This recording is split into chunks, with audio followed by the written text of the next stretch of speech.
Exciting na bagong proyekto ang inaabangan ngayon ng mga fans matapos ihayag na magsasama-sama sa unang pagkakataon sa isang pelikula sina Kylie Chari, Kai Montinola, Lela Ford at Joaquin Arce. Ang apat na young star ang bibida sa pelikulang First Sem na ididire ni Rod Mormol. Agad ditong nakakuha ng atensyon dahil bagong kombinasyon ng mga artista ang mapapanood sa proyekto. Partikular na ikinatuwa ng supporters ng bawat isa ang pagkakataong makita silang magkakasama sa big screen.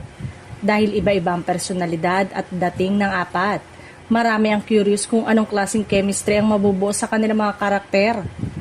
Base pa lamang sa title na First Sem, marami na rin ang nanghihinalang maaaring umiikot ang kwento sa buhay ng mga kabataan, eskwelahan, pagkakaibigan at mga karanasang pinagdaraanan sa unang semester.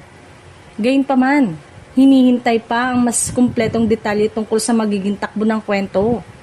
Isa rin itong pagkakataon para kina Layla, Kai at Joaquin na mas maipakita ang kanilang talento sa pag-arte.